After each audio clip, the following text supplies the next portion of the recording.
Okay pastor. Okay, thank you. அன்பர்கள் யாவருக்கும் ஆண்டவர் இயேசு கிறிஸ்துவின் நாமத்தில் என்னுடைய நல்வாழ்த்துக்கள். மறுபடியும் இந்த மாலை நேர நம்முடைய இறையியல் வகுப்புக்கு உங்களை நாங்கள் அன்புடன் அழைக்கிறோம். இன்றைக்கு நம்முடைய தொடர்பில நாம் படிக்க வேண்டிய பாடம் லேவியராகமம் என்கிற பாடமாகும். சில விஷயங்களை நீங்கள் மறவாமல் மனதிலே நிலையாக கொண்டிருக்க வேண்டும் என்பதற்காக நாங்கள் சில விஷயங்களை திரும்ப திரும்ப உங்களுக்கு நினைவுபடுத்தி கொண்டே நாங்கள் இருப்போம். ஒன்று, பழைய ஏற்பாட்டை நாம் படிக்கும்போது அது யூதர்களுடைய வேதாகமம் இன்றைக்கு நம்முடைய கரத்திலே கடவுள் கொடுத்திருக்கிறார் என்பதை நாம் முதலாவது மனதிலே வைக்க வேண்டும்.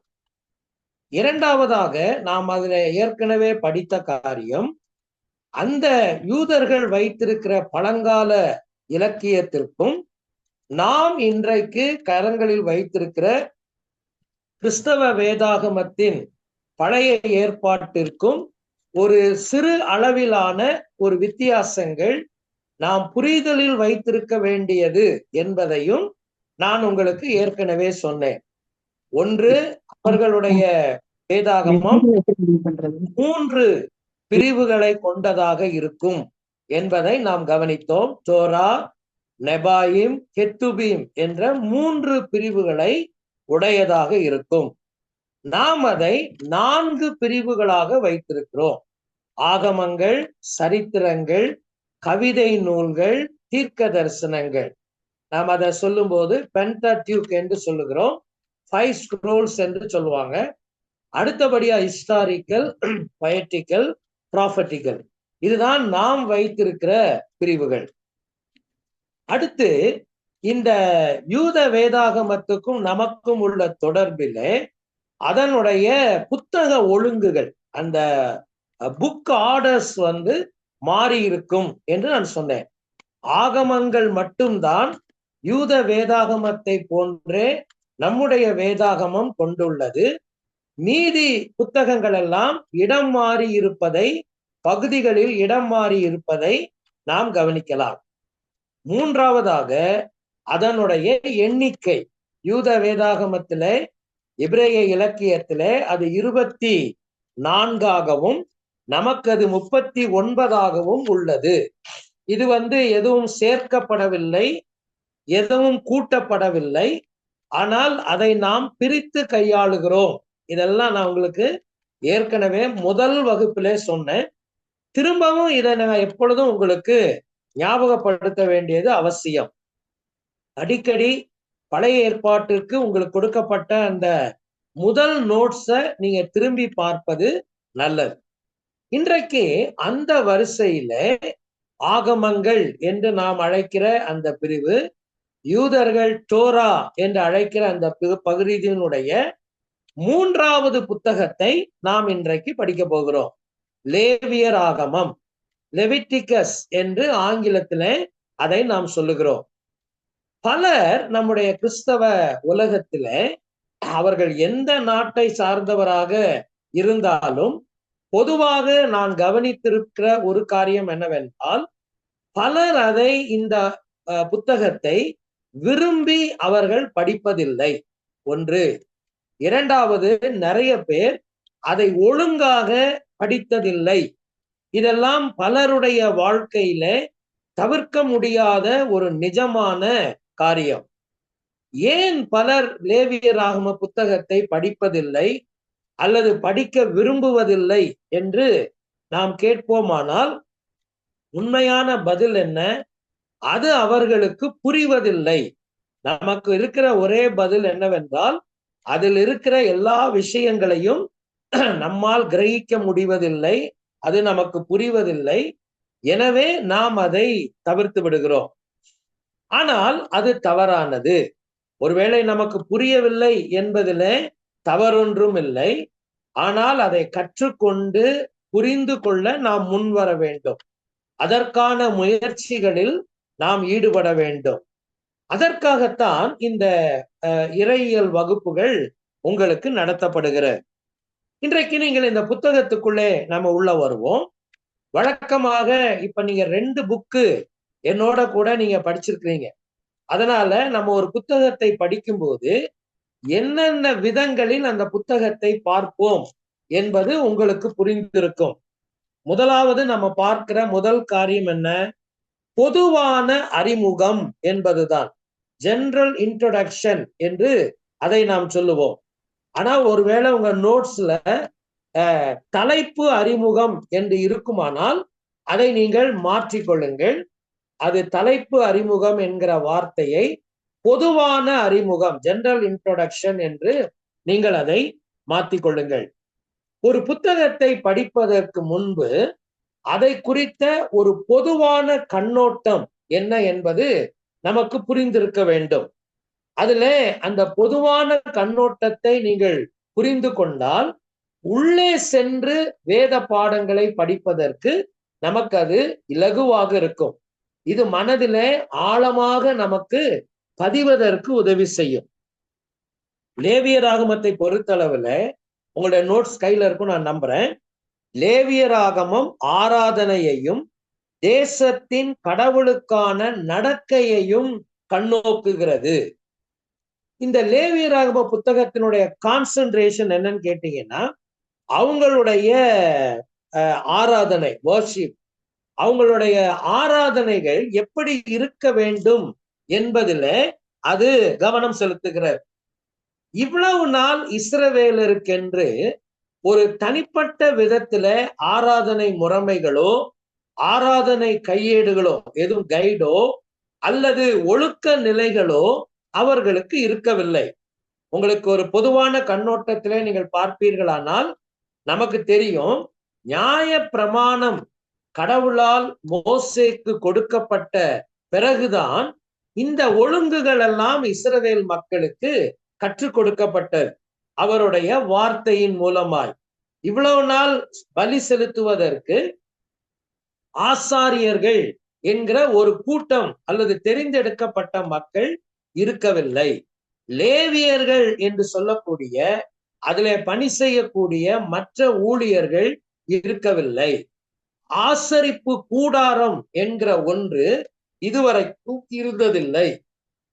என்னென்ன பலிகளை அவர்கள் செலுத்த வேண்டும், என்னென்ன பலிகளை எதற்காகலாம் செலுத்த வேண்டும், அதை எந்த முறையிலே செலுத்த வேண்டும், இதுக்கெல்லாம் பதிலே கிடையாது இல்லையா?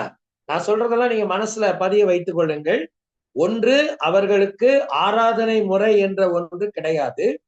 அதனால அவங்களுக்கு பலி யார் செலுத்த வேண்டும் என்பதுல ஒன்றும் சட்டங்கள் கிடையாது. அந்த நாட்கள்ல யார் செலுத்தினா இந்த முறைகள் ஏற்படுத்தப்படுகிற வரைக்கும் குடும்ப தலைவர்கள், ஃபேமிலியில இருக்கிற தலைவர்கள் தான் அவங்க ஹெட் ஆஃப் த ஃபேமிலி தான் இந்த குடும்ப ஆசாரியனாக இருப்பார். ஃபேமிலி பிரீஸ்ட் அப்படின்னு தான் அவங்க சொல்லுவாங்க. அவர் தான் தனக்காகவும் தன் குடும்பத்துக்காகவும் அவர் பலி செலுத்துவார். உங்களுக்கு தெரியும், பைபிள்ல நீங்க ஆபிரகாமை பற்றி படிக்கிறீங்க.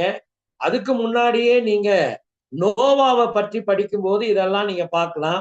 பலி செலுத்தின காரியங்கள்ல யோபுவின் புத்தகத்துல பார்க்கலாம்.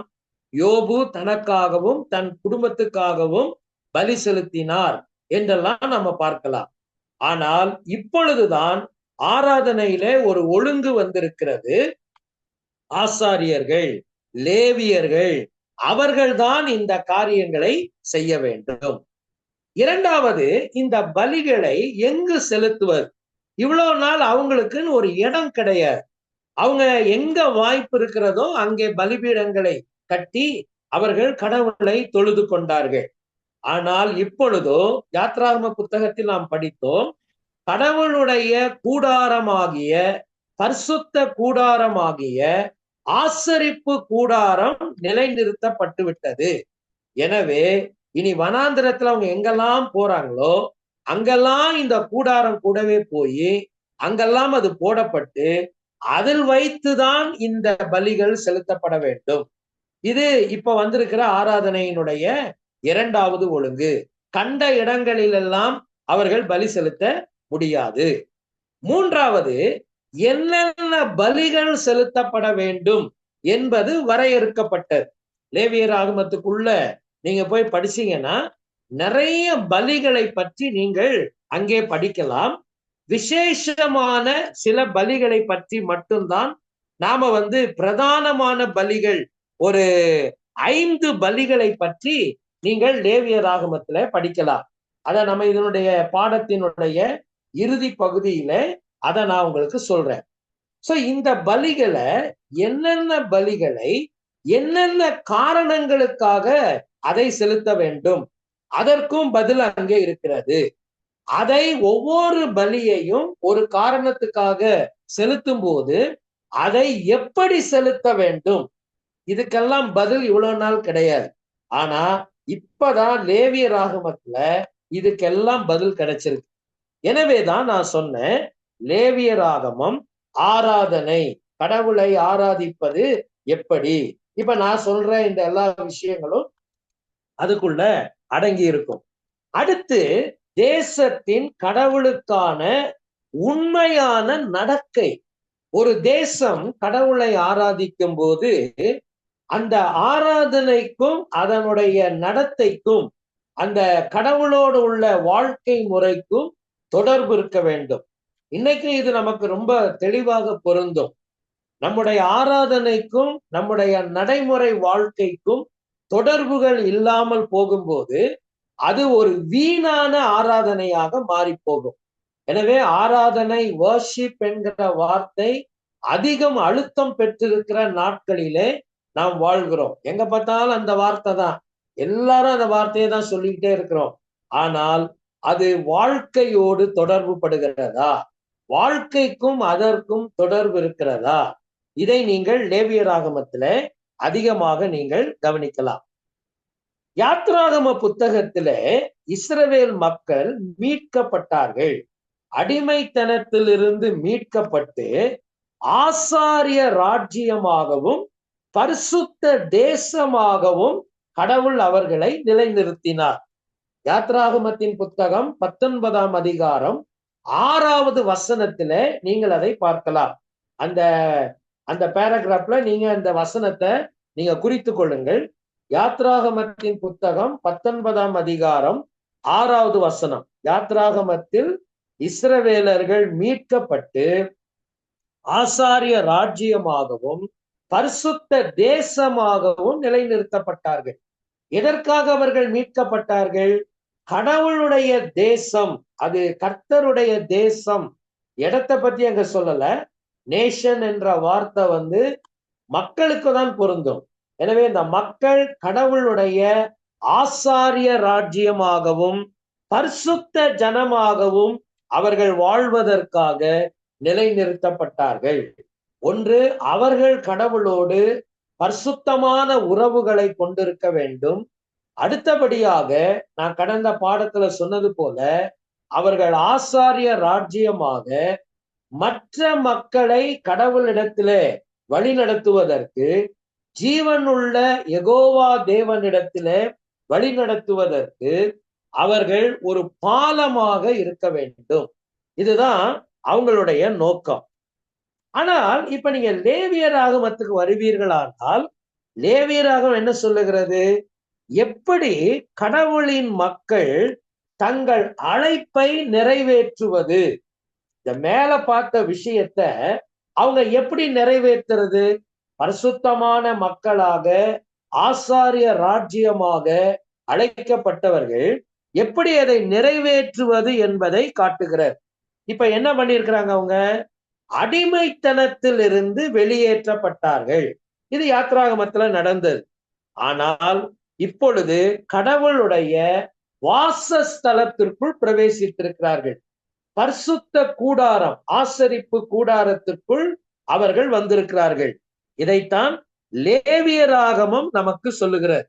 கடவுளுடைய வாசஸ்தலத்திற்குள் பிரவேசித்துள்ளார்கள் அல்லது பிரவேசித்தார்கள். அந்த வார்த்தை கீழே இல்ல, நீங்க அதை எழுதிக்கோங்க கீழே. இதுதான் லேவியராகவும் நமக்கு சொல்லுகிறார். இனி அவர்கள் என்ன செய்ய வேண்டும்? மீட்கப்பட்டு விட்டாங்க இல்லையா? மீட்பிலிருந்து ஊழியத்திற்கு அவர்கள் முன்னேற வேண்டும். Redemption to service. இதுதான் இப்ப அவங்களுக்கு தேவை. கடவுள் அவர்களை மீட்டு கொண்டார், இனி அவர்கள் கடவுளுக்கு ஊழியம் செய்ய வேண்டும். விடுதலையில் இருந்து அர்ப்பணத்திற்கு முன்னேற வேண்டும். சரிங்களா? இதுதான் இனி அவங்க வாழ்க்கையில நடக்கணும். விடுதலை பெற்று விட்டார்கள் அடிமைத்தனத்திலிருந்து. இனி அவங்களுக்கு என்ன வேணும்? அர்ப்பணம் வேண்டும். Deliverance to dedication. இது இனி அவர்களுக்கு தேவையான ஒரு வாழ்க்கை. ஒரே நிலையில இருப்பது அல்ல, ஒரு நிலையிலிருந்து அடுத்த நிலைக்கு அவர்கள் முன்னேற வேண்டும். லேவியராகமம் கடவுளின் வழிகாட்டும் ஒரு நூல். நான் ஏற்கனவே சொன்னேன், எப்படி கடவுளை ஆராதிக்க வேண்டும் என்பதற்கு ஒரு வழிகாட்டுதலின் நூல். கடவுளால் புதிதாக மீட்கப்பட்ட மக்களுக்கு அது கொடுக்கப்பட்டது. இது யாருக்காக கொடுக்கப்பட்டது? இந்த கட்டளைகள் எல்லாம் நிறைவடைந்து அதை யார் பெற்றுக்கொண்டாங்கன்னு சொன்னா, புதிதாய் மீட்கப்பட்டவர்கள். என்ன அர்த்தம் அதுக்கு? எகிப்து தேசத்திலிருந்து புறப்பட்ட யாரும், ஓல்ட் ஜெனரேஷன், பழைய மக்கள் யாருமே கானான் தேசத்திற்குள் பிரவேசிக்கவில்லை. எனவே அவங்களுக்கும் இதுக்கும் எந்த சம்பந்தமே கிடையாது. இது எல்லாவற்றையும் மோசே எழுதி முடிக்கும் போது அவர்கள் கானான் தேசத்தினுடைய எல்லையில் இருந்தார்கள். அப்ப அந்த ஓல்ட் ஜெனரேஷன்லாம் அவங்க கடந்து போயிட்டாங்க. இப்ப இருக்கிறது புதிதாக இருக்கிற மக்கள் தான். இந்த வனாந்தரத்திலேயே பிறந்து வளர்ந்த செகண்ட் தேர்ட் ஜெனரேஷன் தான் இருக்கிறாங்க. அதைத்தான் இங்க வாசிக்கிறோம், புதிய தலைமுறையினர் அப்படின்னு வாசிக்கிறோம். அவங்களுக்கு தான் இந்த புத்தகமானது அர்ப்பணிக்கப்படுகிறது. எப்படி ஆராதிக்க வேண்டும், எப்படி சேவிக்க வேண்டும், பரிசுத்தமான கடவுளுக்கு கீழ்ப்படிய வேண்டும் என்பதை அவர்களுக்கு கற்றுக் கொடுப்பதற்காகத்தான் இது அவர்களுக்கு கொடுக்கப்பட்டது. 2 வழிமுறைகளில் அவர்கள் இதை நிறைவேற்றலாம். கடவுளை ஆராதிப்பது, கடவுளை சேவிப்பது, கீழ்ப்படிவது என்பதையெல்லாம் அவர்கள் 2 முறையில அவர்கள் நிறைவேற்றலாம். முதல் முறை என்ன அப்படின்னு சொன்னா, பலியின் மூலமாக கடவுளுடன் தொடர்பு. கண்டிப்பாக பழைய ஏற்பாட்டிலே வாழ்ந்த எல்லா விசுவாச மக்களும், விசேஷமாக இஸ்ரவேலர்களும் கடவுளுக்கு பலி செலுத்த அழைக்கப்பட்டார்கள். பலி இல்லாமல் ஒரு மனிதன் கடவுளுடன் தொடர்பு கொள்ளவே முடியாது. எனவே இது ஒன்று என்னது? பலியின் மூலமாக கடவுளோடு தொடர்பு கொள்ளுதல். அடுத்த பகுதி என்ன? கீழ்ப்படிதலின் மூலமாக கடவுளுடன் ஐக்கியம். பலியின் மூலமாய் கடவுளோடு நீ தொடர்பு கொண்டு, கீழ்ப்படிதலின் மூலமாய் கடவுளோடு உன்னுடைய ஐக்கியத்தை நீ நிலைநிறுத்த வேண்டும் என்ற உண்மையை உணர்த்துவதற்காகத்தான் இது எழுதப்பட்டது. நீங்க கேட்கலாம், பாஸ்டர், இன்னைக்கு நமக்கு இதுக்கு என்ன சம்பந்தம் இருக்க முடியும்? இந்த செய்தி ஏதாவது நமக்கு பொருந்துமா? கட்டாயம் பொருந்தும். வேத வாக்கியங்கள் எக்காலத்துக்கும் மாறாதவைகள், எல்லா தலைமுறையினருக்கும் அது உரியது. இன்னைக்கும் அதே பாலிசி தான். பலியின் மூலமாகவே இன்றைக்கும் நாம் கடவுளுடன் தொடர்பு கொள்ள முடியும். ஆனா என்ன, பலிங்கிற விஷயத்துல மாற்றம் வந்திருக்கிறது. மிருக பலிகளின் மூலமாய் அல்ல, இயேசு கிறிஸ்து என்கிற பலியின் மூலமாய் உலகத்தின் பாவத்தை சுமந்து தீர்த்த தேவ ஆட்டுக்குட்டியாகிய கிறிஸ்து என்னும் பலியின் மூலமாகவே ஒரு மனிதன் கடவுளுடன் தொடர்பு கொள்ள முடியும். இயேசுநாதர் சொன்னார்ல, என்னாலே அல்லாமல் ஒருவனும் பிதாவினிடத்தில் வரான். 2வது நம்ம என்ன படிச்சோம்? கீழ்ப்படிதலின் மூலமாய் ஐக்கியம். இன்னைக்கு இந்த பிரமாணம் மாறிவிட்டதா? இல்ல. இன்னைக்கும் நீங்க ஆண்டவராகிய இயேசு கிறிஸ்துவின் மூலமாய் பிதாவுடன் தொடர்பிலே வருகிற மக்கள் கீழ்ப்படிதலின் மூலமாக அதை நீங்கள் நிலைநிறுத்த வேண்டும். அதாவது உங்களுடைய லைஃப் எப்படி நீங்க எஸ்டாப்ளிஷ் பண்ண முடியும்னா, த்ரூ த ஒபீடியன்ஸ். இன்னைக்கு இந்த பாடம் மாறாது. அன்னைக்கும் அதே பாடம் தான், இன்னைக்கும் அதே பாடம் தான். கடவுள் என்றைக்கும் மாறாதவர் என்றால் அவருடைய வார்த்தைகளும் என்றைக்கும் மாறுவதே இல்லை. இதைத்தான் நமக்கு லேவியராகவும் சொல்லுகிற ஒரு பொதுவான செய்தி என்று நீங்கள் மனதிலே வைத்துக் கொள்ளுங்கள். அடுத்து தலைப்பு அறிமுகம். நான் மேல போட்டிருந்த அந்த தலைப்பு அறிமுகன்ற வார்த்தைய இந்த ஹீப்ரு எபிரேய தலைப்புன்னு இருக்கு பாத்தீங்களா, அதுக்கு மேல அதை எழுதிக்கோங்க, சின்னதா பென்ல எழுதிக்கோங்க. அது தலைப்பு அறிமுகம். இங்கதான் அதனுடைய தலைப்பை நம்ம பார்க்க போறோம். என்ன பார்க்க போறோம்? நம்ம எபிரேயம். எபிரேய வேதாகமத்துல லேவியராகமம் எப்படி அழைக்கப்பட்டது? வயுக்ரா என்று அழைக்கப்பட்டது. இங்கிலீஷ்ல ஒரு ஸ்பெல்லிங் மிஸ்டேக் இருக்கு. என் கையில இருக்கிற நோட்ஸ்ல அந்த ஸ்பெல்லிங் மிஸ்டேக் இருக்கு. உங்களுக்கு இருந்தா நீங்க மாத்திக்கோங்க. WAYYQ கியூ வரணும். அங்க ஜீன்னு தவறா அச்சடிக்கப்பட்டிருக்கேன், நோட்ஸ்ல தவறா இருக்கு. உங்க நோட்ஸ்ல அது தவறா இருந்தா கியூ என்று மாற்றிக்கொள்ளுங்கள். வயுக்ரா என்கிற பதம்தான் எபிரேய வேதாகமம் பயன்படுத்துகிறார். இதுக்கு என்ன அர்த்தம்? and he called என்பது அதனுடைய அர்த்தம். கர்த்தர் அழைத்தார் என்று அதை நாம் எடுத்துக்கொள்ளலாம். கர்த்தர் அழைத்தார் என்கிற வார்த்தையை தான் அது நமக்கு சொல்லுகிறார். லேவியராகமத்தின் புஸ்தகத்துல கடவுளால் அழைக்கப்பட்ட மக்களுக்கு அது பேசப்பட்டது என்பதை நாம் புரிந்து கொள்ள வேண்டும். நம்ம இந்த புக்கை படிக்கிறதுனால லேவியராகமத்தின் புத்தகத்திற்கு உங்களுடைய கவனத்தை நீங்கள் திருப்பி வைத்துக் கொள்ளுங்கள். சோ இதுதான் எபிரேய வேதாகமம் கொடுக்கிற தலைப்பு. ஆனால் எபிரேயர்கள், அதாவது யூத மக்களுக்கு ஒரு ட்ரெடிஷனல் புக், ஒரு பாரம்பரிய நூல், டால்முட் என்கிற நூல் இருக்கிறது. உங்களுக்கு அது ஏற்கனவே சொல்லியிருப்பாங்க நான் நினைக்கிறேன். அவங்களுடைய ரொம்ப ஆத்தென்டிக்கான ஒரு லிட்ரேச்சர்ல இந்த டால்முட் என்கிற ஒரு லிட்ரேச்சர் உண்டு. அவங்க வேதத்துக்கு அடுத்தபடியா அதிகமா அதைத்தான் அவங்க பார்ப்பாங்க. இதுல இந்த டால்முட் என்ன சொல்லுதுன்னா, இந்த லேவியராகமத்துக்கு அது கொடுக்கிற தலைப்பு என்னன்னா, லா ஆஃப் த பிரீஸ்ட் என்ற தலைப்பை கொடுக்கிறார். ஆசாரியர்களுக்கான கட்டளைகள் அல்லது கட்டளை. நீங்க அதை எழுதிக்கோங்க, அதுல இருக்காது. டால்முட் இதுக்கு என்ன தலைப்பு கொடுக்குதுன்னா, லா ஆஃப் த பிரீஸ்ட் அப்படின்னு சொல்ற ஒரு தலைப்பு கொடுக்கிறது. ஆசாரியர்களுக்கான கட்டளை என அதை நம்ம சொல்லலாம். அதுக்கப்புறம் இன்னொரு ஒரு தலைப்பும் இந்த லேவியர் ஆகமத்துக்கு கொடுக்கப்படுகிறது. லா ஆஃப் த ஆஃபரிங்ஸ் என்கிற தலைப்பும் கொடுக்கப்படுகிறது. லா ஆஃப் த ஆஃபரிங்ஸ், காணிக்கைகளுக்கான கட்டளை. கடவுளுக்கு காணிக்கை செலுத்துவதை எப்படி செலுத்த வேண்டும், எதை செலுத்த, ஏற்கனவே சொல்லிட்டேன் இல்லையா, யார் செலுத்த வேண்டும், எதை செலுத்த வேண்டும், எப்படி செலுத்த வேண்டும், எப்போது செலுத்த வேண்டும், எங்கு செலுத்த வேண்டும், இதெல்லாம் அதுக்குள்ள அங்க இருக்கு. சரிங்களா? சோ லா ஆஃப் த ஆஃபரிங்ஸ்ங்கிற புக் ஒரு தலைப்பும் யூதர்கள் இதுக்கு கொடுத்திருக்கிறாங்க ட்ரெடிஷனலா. அடுத்து அவங்க லா ஆஃப் த பிரீஸ்ட் என்றும் சொல்லுறாங்க. ஆனா வேதாகமத்தில் இருக்கிற தலைப்பு வயுக்ரா என்கிற தலைப்பு தான். கர்த்தர் அழைத்தார், கடவுளால் அழைக்கப்பட்ட மக்களுக்கு அது கொடுக்கப்பட்டது. பிந்தின நாட்களிலே எபிரேய வேதாகமம் நமக்கு தெரியும், நான் உங்களுக்கு சொல்லிக்கிட்டே இருக்கிறோம். எபிரேய வேதாகமம் கிரேக்க மொழியிலே மொழிபெயர்க்கப்பட்ட செப்துவாஜின் மொழிபெயர்க்கப்பட்ட போது அந்த கிரேக்க தலைப்பு தான் லெய்டிகான் என்கிற தலைப்பு. லெய்டிகான் என்கிற தலைப்பு கிரேக்க வேதாகமம் அந்த புத்தகத்திற்கு கொடுத்த தலைப்பு. அதுக்கு அர்த்தம் என்னன்னா, pertains to the Levites அப்படின்னு அர்த்தம்.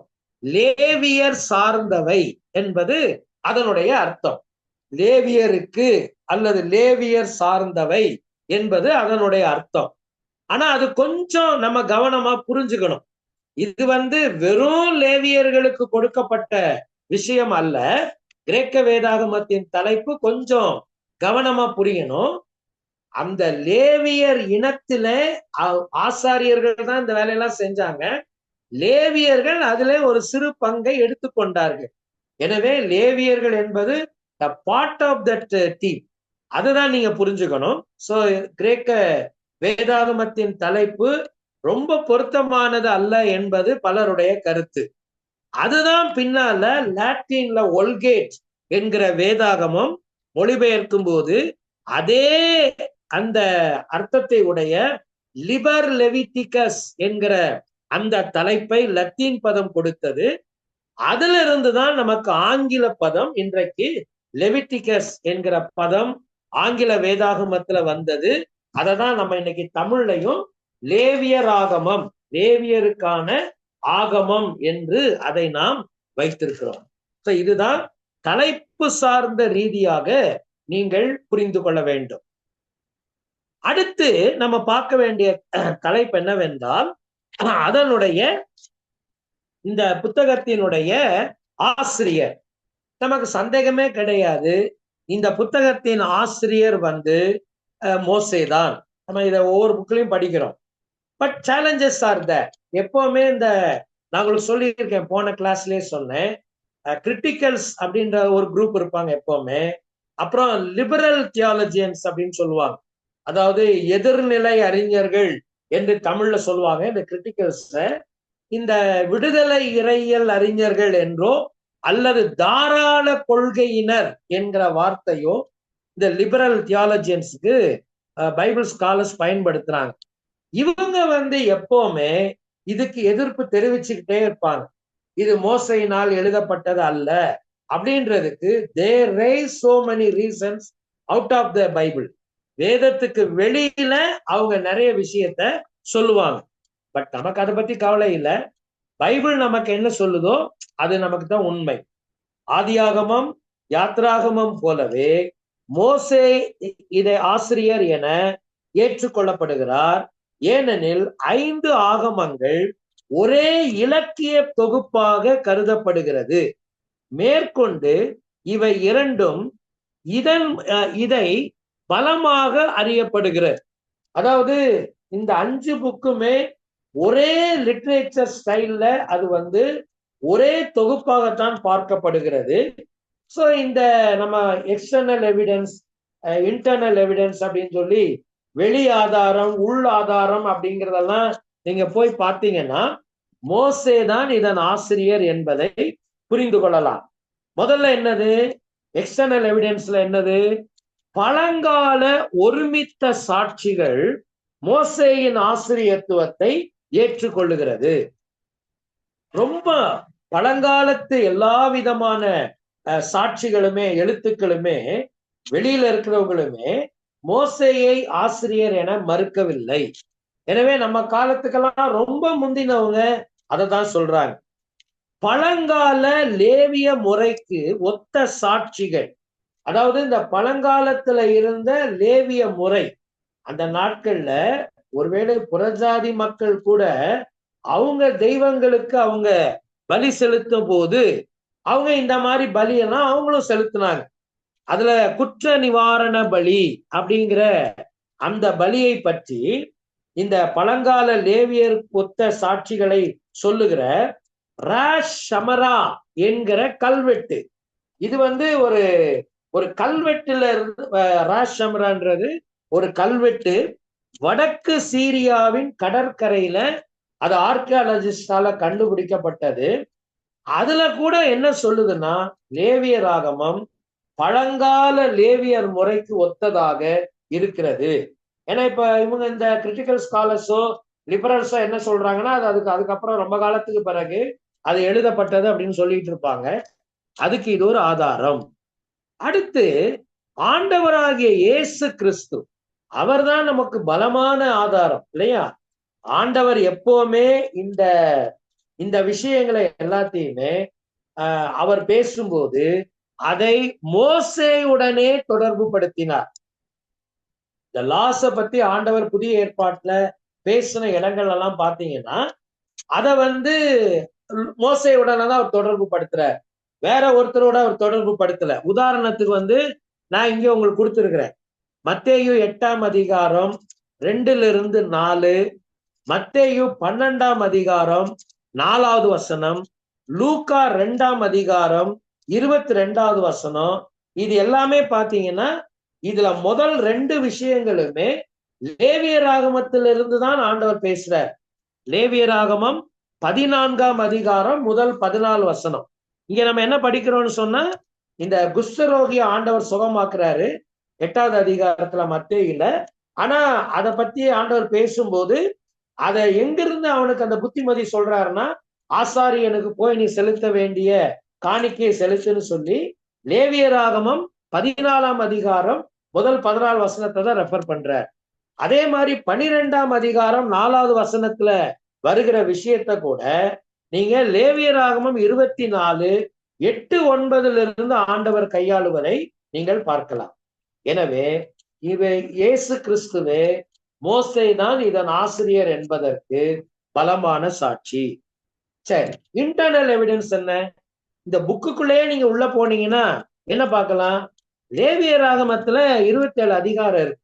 இந்த 27 அதிகாரங்கள்ல 56 தடவைகள் 27 அதிகாரங்கள்ல 56 தடவைகள் நீங்க பார்க்கிற ஒரு வாக்கியம் என்னவென்றால், இந்த கட்டளைகளை கடவுள் மோசேக்கு அருளினார் என்பதாக அந்த ரெஃபரன்ஸ் எல்லாம் வரும். எத்தனை முறை? 27 அதிகாரத்துல 56 தடவை. கொஞ்சம் உதாரணம் மட்டும்தான் நான் இங்க சொல்லியிருக்கேன். 1:1, 4:1, 6:1, 6:24, 8:1 இதெல்லாம் அதுக்குரிய ஒரு எக்ஸாம்பிள்ஸ் தான். இந்த மாதிரி நீங்க அதை ஒரு 56 தடவை அங்க பார்க்கலாம்.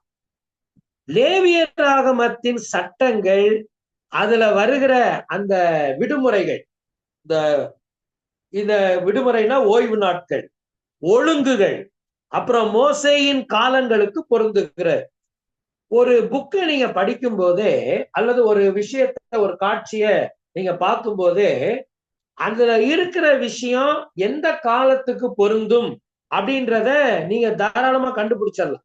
நீங்க இப்போ ஒரு ஒரு ஒரு ஒரு ஒரு ஒரு படமே பாக்குறோம்னு வைங்களேன், ஏதோ ஒரு ஒரு ஒரு ஒரு ஒரு விஷயம் பாக்குறோம், ஒரு திரையில ஒரு ஸ்கிரீன்ல ஒரு ஏதோ ஒன்று பாக்குறோம். பார்க்கும்போது அதுல என்னென்ன விஷயங்கள் வருது, என்ன மாதிரி பொருள் வருது, அந்த பொருள் எப்படி இருக்குது, இதை வச்சே நீங்க சொல்லிடலாம், ஓஹோ இதுல இருக்கிற விஷயம்லாம் அந்த காலத்துல உள்ளது அப்படின்றத நீங்க தாராளமா சொல்லிடலாம். இன்னைக்கு நீங்க அதை பார்க்கலாம். இதே மாதிரி லிட்ரேச்சர்ல அதே மாதிரிதான். சோ லேவியராகமத்தின் சட்டங்கள், அதுல வர்ற ஓய்வு நாள் ஒழுங்குகள் மோசேயின் காலங்களுக்குத்தான் அது பொருந்துகிறது. பொருளாதாரம், சமுதாயம், அறம், சமயம் சார்ந்த ஆய்வுகள் எல்லாமே லேவியராகமத்தை பழமையானதென காட்டுகிறது. இதன் அநேக ஒழுங்குகள், சட்டங்கள் நாடோடி நடைமுறைக்கு தொடர்புள்ளது. ஆண்டவர் இந்த சட்டங்கள் எல்லாம் கொடுக்கும்போது இஸ்ரவேல் மக்களுக்கு நிரந்தரமான தேசம் கிடையாது, இடம் கிடையாது, வனாந்தரத்துல தானே இருந்தாங்க. சோ அவங்க என்ன சொல்றாங்கன்னா, இதுல வர்ற அந்த விஷயங்கள் எல்லாமே, கொடுக்கப்படுகிற இந்த சட்டங்கள் முறைகள் எல்லாமே த மைக்ரேட்டரி லைஃப் ஸ்டைல், ஒரு இடத்துல இல்லாம ஒரே அங்கேயும் இங்கேயும் ஓடிட்டு இருப்பாங்க இல்லையா, அவங்களுக்கு ஏற்றவாறான விஷயங்களைத்தான் ஆண்டவர் அங்கே பேசுகிறார் என்பதை சொல்லி, இது பழங்கால புத்தகம் என்பதை மிக தெளிவாக சொல்றாங்க. மோசே தான் இதன் ஆசிரியர் என்பதுல மாற்றம் கிடையாது. ரைட். அடுத்து நம்ம ஒரு புக்ல இப்ப நம்ம என்னெல்லாம் பார்த்துட்டோம்?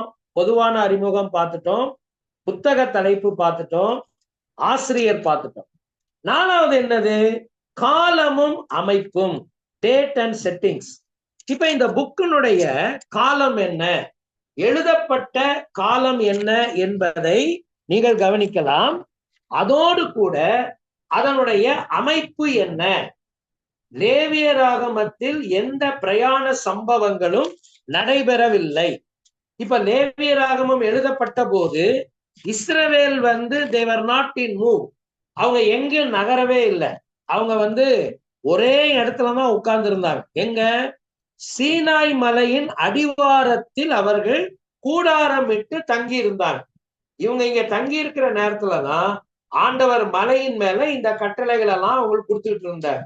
சோ அவங்க அந்த டைம்ல கீழே தான் இருந்தாங்க. இந்த ரெஃபரன்ஸ் அங்க கொடுத்துருக்கேன். நீங்க ரெஃபரன்ஸ் எல்லாம் திருப்பி படிப்பீங்கன்னு நான் நம்புறேன். கொஞ்சம் தயவு செய்து அந்த ரெஃபரன்ஸை இந்த கிளாஸ் முடிஞ்ச உடனே உங்களுடைய பைபிள் ரீடிங் டைம்ல நோட்ஸையும் பக்கத்துல வச்சு நீங்க படிங்க. இஸ்ரவேலர்களுடைய புதிய நாள் காட்டி முதல் பஸ்காவில் இருந்து தொடங்குகிறது. இந்த முதல் நாள் புதிய நாள் காட்டினா என்னது? New calendar. இப்ப என்ன அர்த்தம் இந்த வார்த்தைக்கு? இவ்வளவு நாள் அவங்களுக்கு கேலண்டரே கிடையாது. அவங்களுக்குன்னு ஒரு கேலண்டர் கிடையாது. ஏன்? அவங்க எங்க இருந்தாங்க? எகிப்து நாட்டுல இருந்தாங்க. எகிப்து நாட்டுல என்ன கேலண்டர் மெத்தடோ அதுதான் அவங்களுக்கும். ஆனா இப்ப ஆண்டவர் இவர்களுக்கென்று யூத மாதங்களை கொண்ட ஒரு புது கேலண்டரை நாள் காட்டிய கடவுள் அவர்களுக்கு கொடுத்தார். அதுல இந்த முதல் பஸ்காவை அவர்கள் எகிப்திலே ஆசரித்த போது நீங்க அங்க வாசிக்கலாம். இஸ்ரவேலரின் புதிய நாள் காட்டி எங்கிருந்து தொடங்குதுன்னு கேட்டீங்கன்னா முதல் பஸ்காவிலிருந்து தொடங்குகிறது.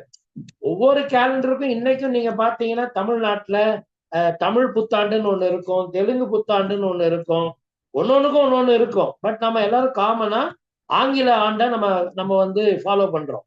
ஆனா யூதர்களுக்கு அந்த நாள் காட்டி புதிய கேலண்டர் எங்க ஆரம்பிச்சதுன்னா ஃபர்ஸ்ட் பஸ்கால இருந்துதான் அவங்களுக்கு ஆரம்பித்தது.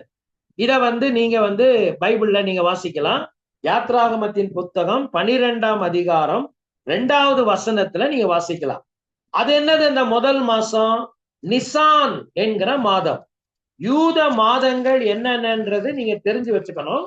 நான் உங்களுக்கு ஆண்டவர் சித்தமானால் அடுத்த இந்த லேவியராகமத்தினுடைய அந்த உள்ள இன்னும் சில விஷயங்களை நான் சொல்லும் போது உங்களுக்கு அந்த மாதங்களையும் நாங்க வந்து உங்களுக்கு அந்த பிடிஎஃபாவோ அல்லது உங்களுக்கு அதை அனுப்பவோ நான் முயற்சி பண்றேன்.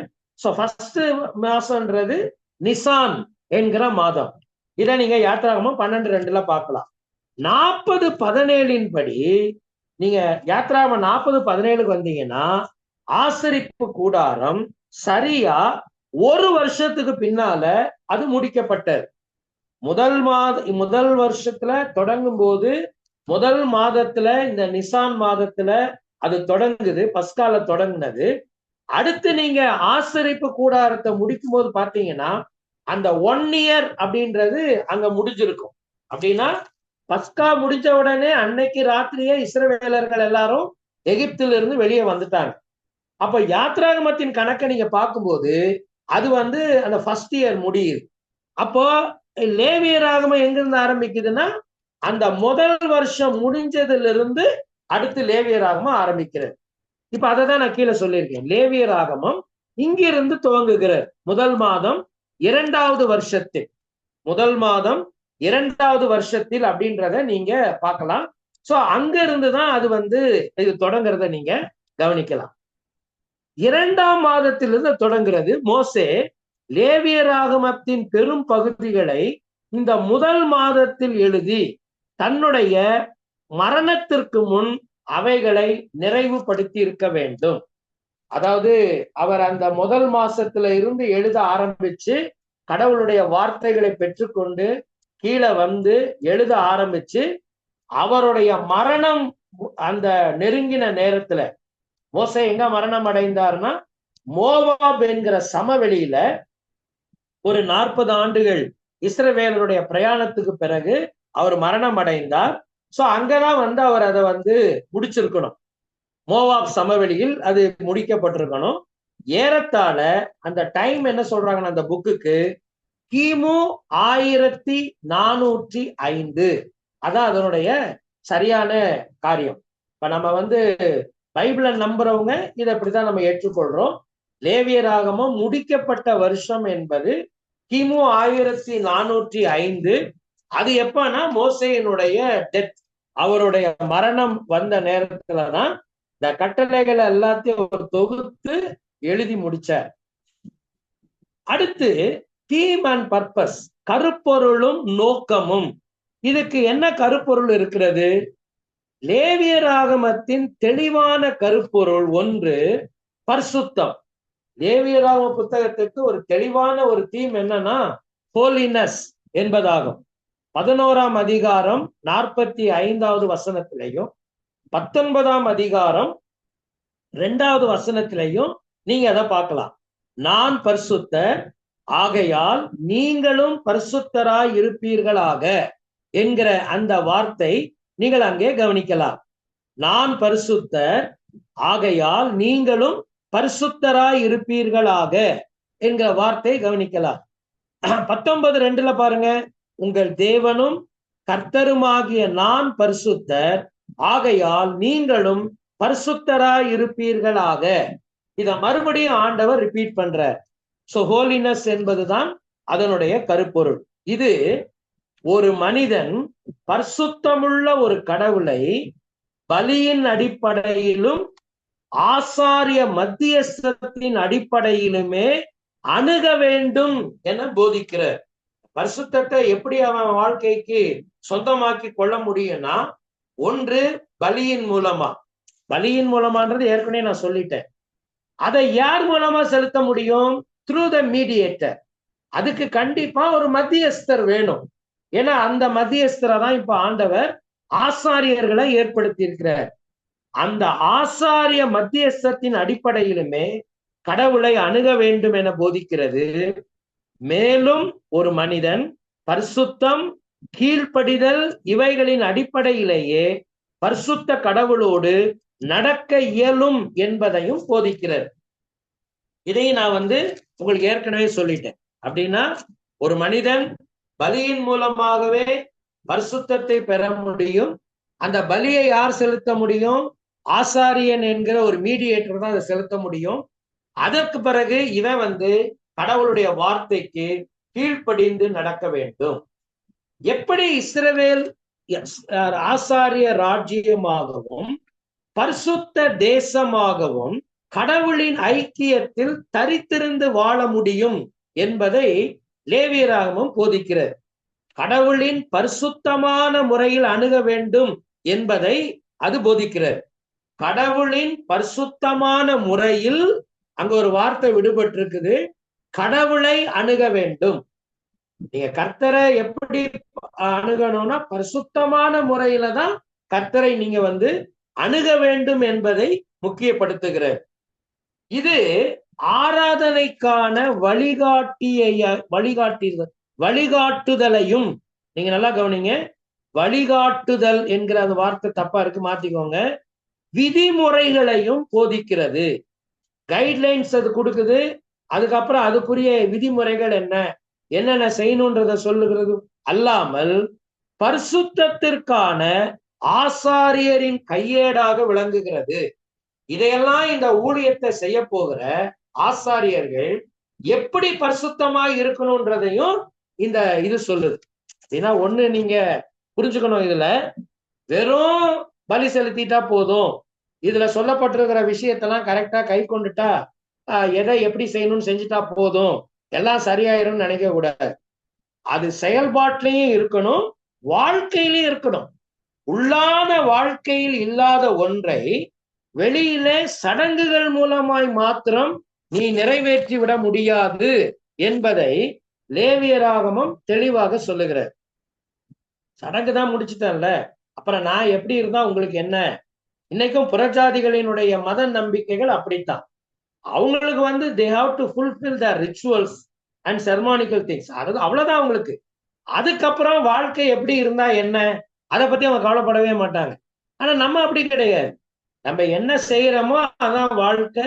வாழ்க்கை எப்படி இருக்கணுமோ அதான் நம்ம செய்யறதாக இருக்க வேண்டும். இப்போ நீங்க பார்க்கலாம் ஒரு கம்பாரிசனை.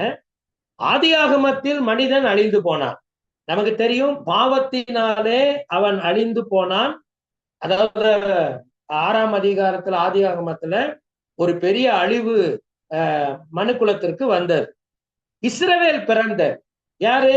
ஆபிரகாம் என்கிற ஒரு மனிதன் மூலமாக இஸ்ரவேல் என்கிற ஒரு இனம் பிறந்தது.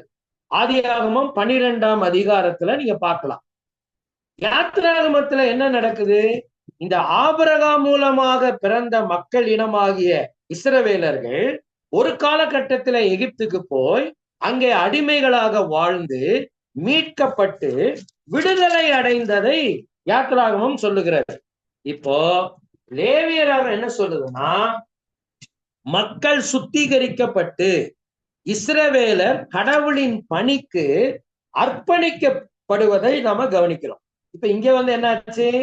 கடவுள் அவர்களை பலியின் மூலமாக ஐக்கியத்தின் மூலமாக சுத்திகரித்து அவர்களை கடவுளின் பணிக்கு தம்முடைய வேலையை செய்வதற்கு அவர்களை கடவுள் தெரிந்து கொள்வதை நீங்கள் பார்க்கலாம். சோ இதுதான் லேவியராகமத்துல நீங்க தெளிவாக புரிய வேண்டியது. இப்போ கீஸ் டு லெவிட்டிகஸ், நீங்க அதுக்கு மேல அந்த வார்த்தைய அந்த தலைப்பு இல்ல, நீங்க எழுதிக்கோங்க. லேவியராகமத்தின் திறவுகோள்கள் அப்படின்றதான் அதுக்கு தலைப்பு. இங்கிலீஷ்ல கீஸ் டு லெவிட்டிகஸ், அதை எழுதி ஒரு அண்டர்லைன் பண்ணி வச்சுக்கோங்க. அதுக்கு கீழே தான் இந்த 3 விஷயம் வரும். கீவேர்டு, லெவிட்டிகஸ் உடைய கீவேர்டு என்ன? பரிசுத்தம், ஹோலினஸ். கீ வேர்சஸ் சொல்லி இருக்கேன் நானு, நீங்க படிச்சுக்கோங்க. Key chapter 16. ஏன் 16வது அதிகாரம் கீ சாப்டர்னா, அந்த நாள்ல தான் ஆசாரியன் இஸ்ரவேல் மக்களுக்காக வருஷத்துக்கு ஒரு தடவை கடவுளுடைய ஆசரிப்பு கூடாரத்துக்குள்ளேயோ அல்லது பிந்தின நாட்களிலே தேவாலயம் கட்டப்பட்ட பிறகு தேவாலயத்துக்குள்ள மகா பரிசுத்த ஸ்தலத்துக்குள் பிரவேசித்து மக்களுக்கு பாவ நிவாரணத்தை ஏற்படுத்தினார். டே ஆஃப் அட்டோன்மெண்ட் என்று அதை சொல்லுவாங்க. யாம் கிப்பூர் என்பது அது எபிரேய பதம். சோ நீங்க லேவியராகமத்தை நீங்க அங்க படித்துக் கொள்ளுங்க. சோ இதுதான் மிக மிக முக்கியமான ஒரு நாளாக அவர்களுக்கு பார்க்கப்பட்டது. நீங்க இதை நீங்க பாத்தீங்கன்னு சொன்னா, எபிரேயர் நிருபத்துல எப்படி கிறிஸ்துவுக்குள் இந்த பாவ நிவர்த்தி, அவங்க வருஷம் போவாங்க உள்ள, வருஷத்துக்கு ஒரு தடவை உள்ள போவாங்க. ஆனா ஆண்டவர் எப்படி ஒரே முறை இந்த நித்திய மீட்பை உண்டு பண்ணினார் என்பதை எபிரேயர் நிருபம் 9ஆம் அதிகாரத்துல 10வது வசனம் அல்லதுக்கு மேல இருந்தே கூட நீங்க படிக்கலாம். சோ நியூ டெஸ்ட்மென்ட் ரெஃபரன்ஸ் அதுதான். அதை நீங்க மனசுல வச்சுக்கோங்க.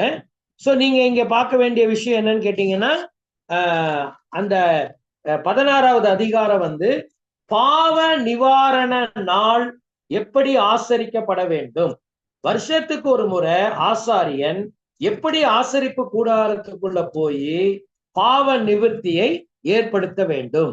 சோ இதை நீங்க அங்க பார்க்கலாம். இப்போ இந்த லேவியராகமத்தை நம்ம கொஞ்சம் அதை பகுத்து படிப்போம். என்ன படிக்கலாம்? எகிப்திலிருந்து இஸ்ரவேலரை வெளியே கொண்டு வருவதற்கு கடவுளுக்கு தேவைப்பட்டது ஒரு இரவு. இதுதான் லைஃப் லெசன். ஆண்டவருக்கு இஸ்ரவேல் மக்களை அந்த எகிப்து தேசத்திலிருந்து வெளியே கொண்டு வர்றதுக்கு it took only one night. ஒரே ராத்திரியில ஆண்டவர் ஒரு பஸ்காவை ஆசரிக்க வைத்து அவங்கள வெளியில கொண்டு வந்துட்டார், எகிப்திலிருந்து கொண்டு வந்துட்டார். ஆனா நீங்க அடுத்து என்ன படிக்கிறீங்கன்னு சொன்னா, எகிப்தை இஸ்ரவேலிலிருந்து அகற்றுவதற்கு அவருக்கு 40 வருடங்கள் தேவைப்பட்டது. அப்படின்னு அர்த்தம் என்னது? எகிப்தினுடைய அந்த பிடிப்புகள், அந்த ஆசைகள், அந்த வாழ்க்கை முறைகள், அந்த பாவங்கள், இதுல இருந்து அவங்களை விடுவிக்கிறதுக்கு கடவுளுக்கு 40 வருஷம் தேவைப்பட்டது. ஆனா 40 வருஷம் அவங்க வனாந்திரத்துல அலைந்து திரிந்தார்கள். அததான் நீங்க கீழே ஆங்கிலத்துல கொடுத்திருக்கிறேன். It took God only one night to get Israel out of Egypt, but it took 40 years to get Egypt out of Israel. இதுதான் இங்க நம்ம பார்க்கக்கூடிய ஒரு மெயின் லெசன். யாத்ராகமத்துல இஸ்ரவேலர்கள் மீட்கப்பட்டார்கள், ஆசாரிய ராஜ்யமாக பரிசுத்த தேசமாக நிலைநிறுத்தப்பட்டார்கள். லேவியராகமத்தில் தங்கள் ஆசாரிய அழைப்பை எப்படி நிறைவேற்ற வேண்டும் என்று போதிக்கப்பட்டார்கள். யாத்ராகமத்தில் அடிமைத்தன பூமியான எகிப்திலிருந்து வெளியே அழைத்து வரப்பட்டார்கள். லேவியராகமத்திலோ அவர்கள் கடவுளின் பரிசுத்த கூடாரத்தில் பிரவேசித்தார்கள். மீட்பிலிருந்து ஊழியத்திற்கும் விடுதலையில் இருந்து அர்ப்பணிப்பிற்கும் அவர்கள் ஒரு முன்னேறினார்கள் என்பதாக நீங்க இந்த கீழே இருக்கிற இந்த பகுதிகள் எல்லாம், அதுக்கு கீழே இருக்கிற பகுதி எல்லாம் ஏற்கனவே நான் உங்களுக்கு இதுக்கு முன்னால கொஞ்ச நேரத்துக்கு முன்னாடியே நான் அதை உங்களுக்கு சொல்லிட்டேன். லாஸ்ட் பேஜுக்கு வாங்க. லேவியராகமத்தை you can divide into 2 division. 2 divisions நீங்க கொண்டு வரலாம். ஒண்ணு 1ல இருந்து 17 அதிகாரங்கள். ரெண்டாவது 18 அதிகாரம், அவ்வளவுதான். 1 அதிகாரத்துக்கு என்ன தலைப்பு கொடுக்கலாம்? சாக்ரிஃபைஸ், பலி என்கிற வார்த்தை. அடுத்த செக்மெண்ட் என்ன தலைப்பு கொடுக்கலாம்னா சான்டிபிகேஷன், பரிசுத்தம். நல்லா மனசுல வச்சுக்கலாம். 1 பலி, 18 பரிசுத்தம். இதுதான் இந்த புக்கை நீங்க மனசுல வச்சுக்கிறதுக்கு ஈஸியான வழி. சரி, இப்ப இதுக்குள்ள போய் இந்த 1 அதிகாரங்கள் நமக்கு என்ன சொல்லி தருது அப்படின்றத நம்ம பார்த்துருவோம். இந்த பகுதி கடவுளை பலி காணிக்கைகள் மூலமாகவே அணுக வேண்டும் என போதிக்கிறார். ஏற்கனவே நான் சொன்னேன், திரும்பவும் இந்த பகுதியினுடைய அந்த அழுத்தம் அதுதான். இந்த 17 அதிகாரங்கள் அதைத்தான் சொல்லுது. அதுல நீங்க இந்த முதல் பகுதி என்னன்னா 1 ஃபர்ஸ்ட் 7 சாப்டர்ஸ்ல நீங்க என்ன பார்க்கலாம்? கடவுளை பலி காணிக்கைகள் மூலமாக மட்டுமே அணுகுதல் வேண்டும். முழு லேவியராகமும் அது பலியை பத்தி பேசினாலும் 1 அதிகாரங்கள் இந்த பலியினுடைய காணிக்கைகள் மூலமா மட்டும்தான் கடவுளை அணுக முடியும்னு சொல்லுது. அடுத்து ஆசாரிய ஊழியத்தின் வழியாய் கடவுளை எப்படி நீ அணுக முடியும்? 1 பலியின் மூலமாய், 2வது ஆசாரிய மத்தியஸ்தத்தின் மூலமாய். அதான் நான் ஏற்கனவே சொன்னேன், மீடியேட்டர் கண்டிப்பா வேணும். அவர் பிரீஸ்ட். 8-11 அதிகாரங்களை பார்க்குது. அசுத்தங்களிலிருந்து தேசம் சுத்திகரிக்கப்படுதலின் வழியாய் கடவுளை எப்படி நீ அணுக முடியும்? தேசமாக உருவாக்கப்பட்டிருக்கிற நீ எல்லா விதமான பாவ அசுத்தங்களிலிருந்து நீ சுத்திகரிக்கப்படுதலின் மூலமாகவே கடவுளை அணுக முடியும். 11-15. அடுத்து 4வது, கடவுள் அளித்திருக்கும் தேசத்திற்கான சுத்திகரிப்பு மற்றும் ஐக்கியங்களின் ஏதுக்கள் வழியாக கடவுள் இந்த பரிசுத்தத்திற்கும் ஐக்கியத்திற்கும் கடவுளோடு தொடர்பு கொள்வதற்கு கடவுள் கொடுத்திருந்த சோர்சஸ் என்னென்ன, அதை நீ பயன்படுத்தி கடவுளை நீங்கள் அணுகலாம். சோ இதுதான் இந்த பகுதியினுடைய முதல் 17 அதிகாரத்துல இதான் வருது. 1-7 பலி காணிக்கை, 8-11 ஆசாரிய ஊழியம், 11-15 அசுத்தங்களிலிருந்து சுத்திகரிக்கப்படணும். அடுத்து 16-17 கடவுள் கொடுத்திருக்கிற ஏதுக்கள் வழியாய் கடவுளை நீ அணுக வேண்டும். இரத்த பலிகள் இந்த அடுத்து பாருங்க, இந்த 16-17 அதிகாரங்கள் பிறகு இரத்த பலிகள் கடவுள் பாவத்திற்கான மதிக்கத்தக்க அல்லது உயர்ந்த பரிசை கோருகிறார் என்பதை ஆராதிப்பவர்களுக்கு உணர்த்தியது. இந்த வாழ்வின் பரிசை அப்படின்றதுக்கு அர்த்தம் என்ன தெரியுங்களா? பலின்னு வரும்போதே தட் இன்வால்வ்ஸ் த லைஃப், இல்லையா? ஒரு குற்றமில்லாத ஒரு மிருகம் அங்கே உள்ளே பலியாகிறது. சோ அதுக்கு ஒரு உயர்ந்த விலைக்கிரயம் அங்கே கொடுக்கப்படுகிறது. இதுதான் பழைய ஏற்பாட்டுல ஆண்டவர் ஏன் மிருக பலியை வச்சிருந்தாருன்னா, பாவம் செய்த மனிதனுக்காக பாவமே செய்யாத மிருகம் எப்படி பலியாச்சோ அதே போல பாவம் செய்கிற மனிதனுக்காக பாவமே இல்லாத மேசியா உலகத்தில் தம்முடைய உயர்ந்த விலைக்கிரயத்தை, முதல் தரமான விலைக்கிரயத்தை கொடுப்பார். அதாவது தம்முடைய ஜீவனை கொடுப்பார் என்பதை நமக்கு இது உணர்த்துகிறது. குற்றமற்ற பல மிருகத்தின் ரத்தம் குற்றமுள்ள பலி செலுத்துபவனின் ஜீவனுக்கு பதிலீடாகிறது. மிருகங்கள் எந்த தப்பும் செய்யல, ஆனா அது அவனுக்கு பதிலீடா மாறுது. அதே போலதான் கிறிஸ்துவும் எனக்கு பதிலீடாக பாவியான எனக்காக, பாவம் செய்யாத நான் சொல்ல மாட்டேன், இயேசு கிறிஸ்துவ பாவமே இல்லாத, பாவமே சின்லெஸ், பாவமே இல்லாத கிறிஸ்து மனுக்குலத்திற்காக சிலுவையில பலியானார். சரி, செகண்ட் டிவிஷனுக்கு வாங்க. 18-27 எதை பத்தி பேசுது? பரிசுத்தம், சான்டிபிகேஷன். இஸ்ரவேலர்கள் பரிசுத்தமுள்ள கடவுளை பரிசுத்தமுடன் ஆராதிக்க அழைக்கப்பட்டார்கள். பரிசுத்தமாக இருப்பது என்றால் அர்த்தம் என்ன? நம்ம இப்ப நிறைய நம்மளா அர்த்தம் வச்சிருக்கோம். நம்ம வந்து இன்னைக்கு நாட்கள்ல பரிசுத்தம் என்றால் இப்படி இருப்பது, பரிசுத்தம் என்றால் அப்படி இருப்பது, பரிசுத்தம் என்றால் இந்த சபைக்கு போவது, இப்படி எல்லாம் நம்ம நிறைய ஒழுங்குமுறைகளை வச்சிருக்கோம். ஆனா பைபிள்ல பரிசுத்தம் என்கிற வார்த்தைக்கு அர்த்தம் என்னவென்றால் டு செட் அபார்ட், அதாவது வேறு பிரிக்கப்படுதல் என்பது அது அதனுடைய அர்த்தம்.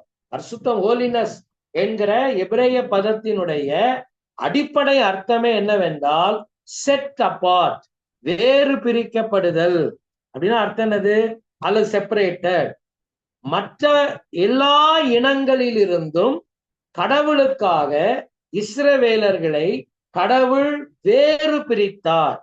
எல்லா தேசங்களின் நடுவில் இருந்தும் கடவுள் அவர்களை வேறு பிரித்தார்.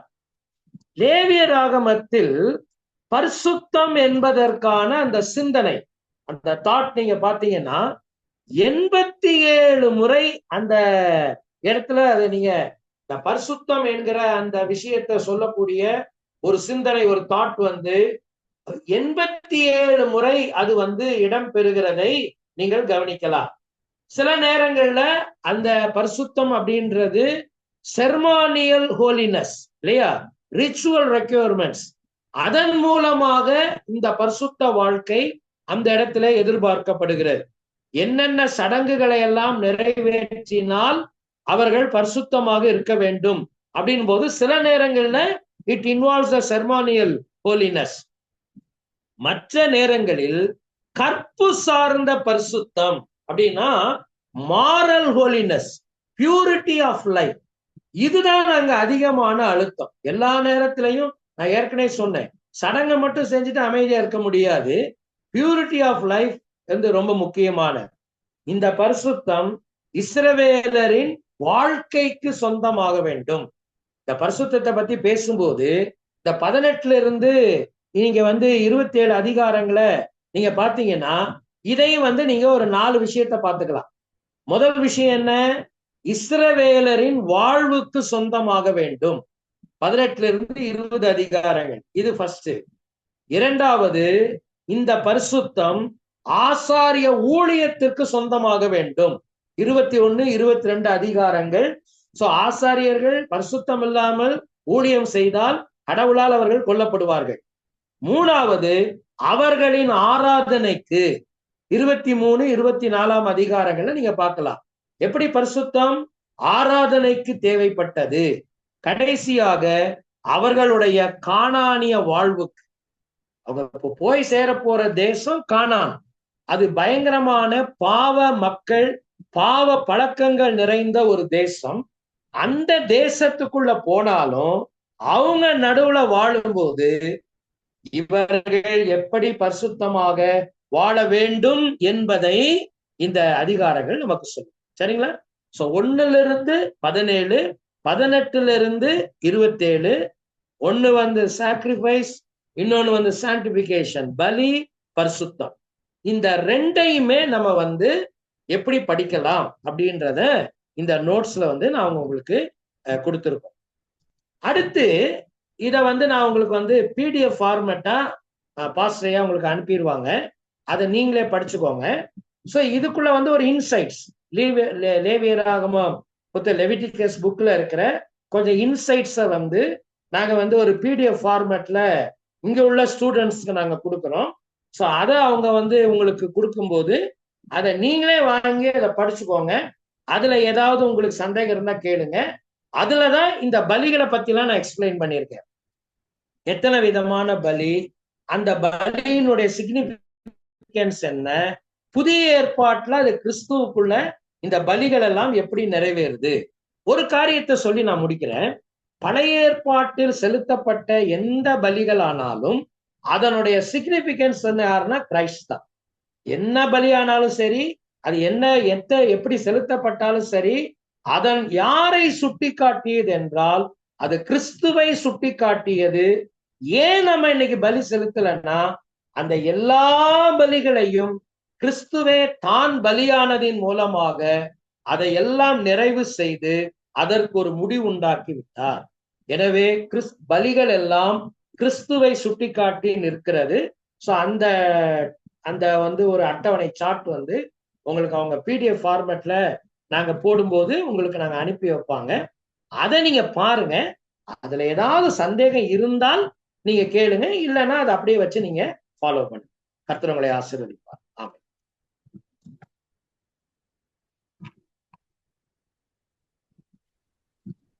Thank you, Pastor. Okay, if you have any questions, யாருக்காவது இருந்துச்சுன்னா நீங்க கேட்கலாம், இல்லைன்னா we can see it next week. Pastor, ஆக்சுவலாக நான் வந்து இப்போ ரீசெண்டாக எத்தியோப்பியன் பைபிளும் நம்ம பைபிளும் எப்படி டிஃபர் ஆகுது அந்த ஆர்சி நம்ம பார்த்துட்டு இருந்தேன். அப்போ வந்து எத்தியோப்பியன் பைபிள்ல சம் 88 புக்ஸ் இருக்கு, அண்ட் ரோமன் கேத்தலிக்ல 72 புக்ஸ், அண்ட் நம்ம 66 புக்ஸ் இருக்கு அப்படின்னு பார்த்தேன்.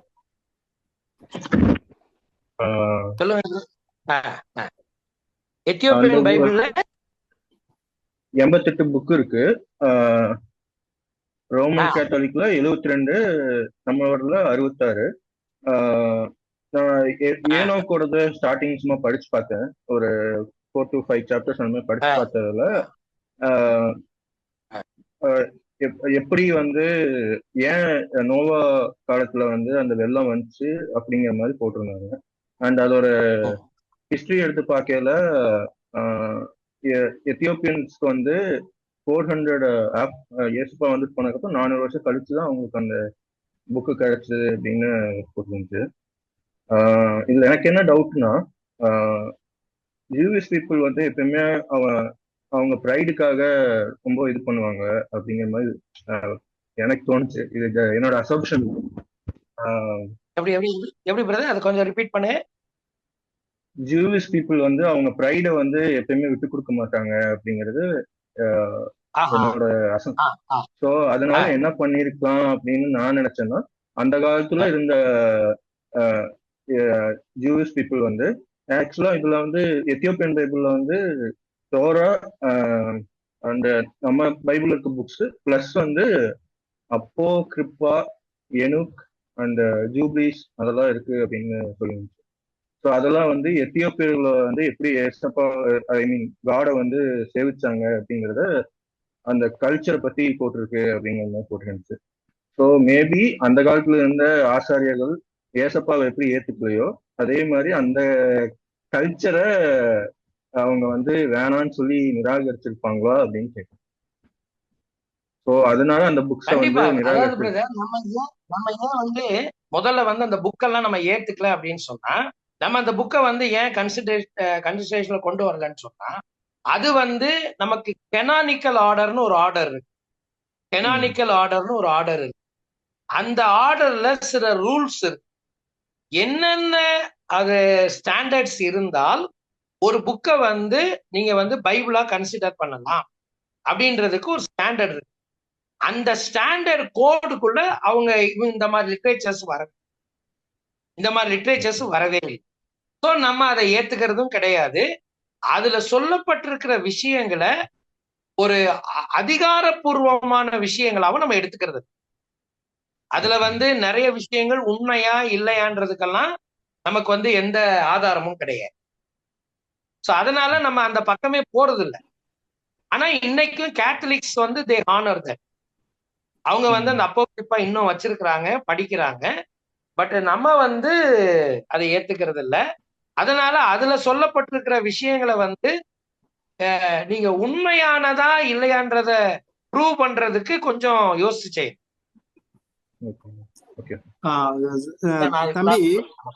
தம்பி அதாவது யூதர்கள் வைத்திருக்கிற தோராவுக்கும் சமாரியர்கள் வைத்திருக்கிற தோராவுக்கும் வித்தியாசம் உண்டு, ரொம்ப வித்தியாசம் உண்டு. சமாரியர்களை வந்து யூதர்கள் அக்செப்ட் பண்ண மாட்டாங்க. அப்ப நம்ம வந்து ஒருவேளை அவங்களுடைய கல்ச்சரோ அவங்க கொஞ்சம் கீழ்த்தரமானவங்களோன்னு அப்படிங்கிற ஒரு இதை மட்டும் அல்ல, அவங்க என்ன அப்படின்னா சமாரியர்களுக்குன்னு தனியா தோரா வச்சிருக்காங்க. அந்த தோராவுல கெரிசீம்ங்கிற மலையை முக்கியத்துவப்படுத்துவாங்க. சோ அவங்களுடைய தோரா ரொம்ப வித்தியாசமா இருக்கும். அப்ப யூதருடைய தோராவை அவங்க அக்செப்ட் பண்ணல. அது மட்டுமல்ல, சமாரியர்கள் ஒரே ஒரு பைபிள், தோரா மட்டும்தான் பைபிளா வச்சிருக்காங்க. சோ அத மாதிரி தியாலஜில படிக்கும்போது பிளாக் தியாலஜின்னு ஒரு தியாலஜி உண்டு. இப்படி நிறைய தியாலஜிகள் உண்டு. இறையியல் சம்பந்தமா நம்ம படிக்கும் பொழுது இந்த ஆப்பிரிக்கன்ஸ் இருக்காங்க இல்லையா, இப்ப நீ சொன்ன இல்லையா, அவங்களுடைய கல்ச்சர் படி, இன்னொன்னு ஒரு தியாலஜில என்ன சொல்றாங்கன்னா, அவங்களுடைய இதுபடி ஜீசஸ் பிளாக்கா தான் இருந்தாங்க அப்படின்னு. புரியுதா? இது தியாலஜில உள்ளது. நிறைய theology, water buffalo theology, black theology, இந்த மாதிரி தியாலஜி இருக்கு. மிஞ்சும் தியாலஜி, இந்த மாதிரி நிறைய தியாலஜிக்குள்ள போகும்போது அது தெரியும். அப்ப இவங்க என்ன சொல்றாங்கன்னா, ஜீசஸ் கருப்பா தான் இருந்தாரு அப்படின்னு இது பண்ணியிருக்காங்க. தன்னுடைய நாடுகளுக்கு எப்படி இருக்குதோ பொருத்தமாக ஜீசஸ இது பண்றாங்க. சில ஜீசஸ் பிரவுனா இருக்காங்க. சோ அதனால இந்த கல்ச்சர், இந்த இதெல்லாம் நம்ம அக்செப்ட் பண்ண முடியாது. பாஸ்டர் சொன்னது மாதிரி அந்த கனானிக்கல் ஆர்டர் படி, இந்த கனான் அப்படின்னா மெஷர்மெண்ட், அளவுகோல் உண்டு. அந்த அளவுகோல் படி இதெல்லாம் அந்த அப்போகிரிப்பாவை இவங்க அக்செப்ட் பண்ணல. யார்? யூதர்கள். அப்ப யூதர்கள் அக்செப்ட் பண்ணாதத நம்ம அக்செப்ட் பண்ணல. ஏன்னா அங்க தீர்க்க தரிசனத்தினுடைய காரியம் இல்ல, அப்போஸ்தலருடைய ரைட்டிங்ல இந்த மாதிரி அநேக காரியங்கள் கனானிக்கல் ஆர்டர், அந்த கனான் அப்படிங்கிறது அடிப்படையில அங்க இல்ல. அப்படி இருந்தாதான் சேர்க்கப்படும். இப்ப நம்ம பைபிள் அது இருக்குது. சோ யூதர்கள் பயன்படுத்தின அதே தோராவை நம்ம அங்கீகரிக்கிறோம்.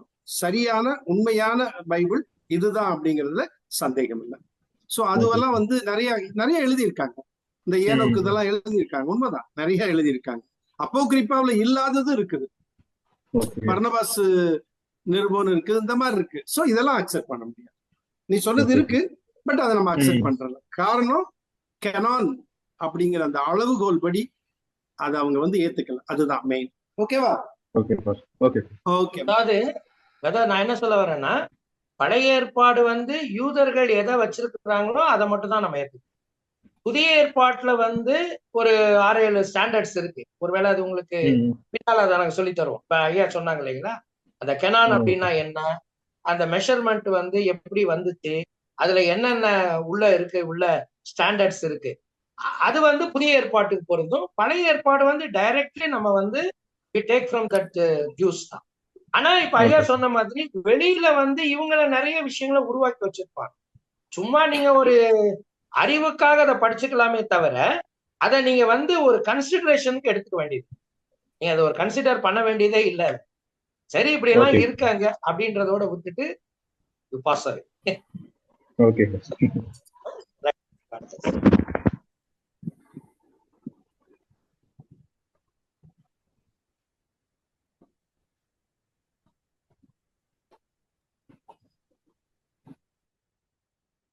Okay pastor, thank you pastor, thank you. Okay, pray பண்ணி முடிச்சிடலாமா? ரெடி?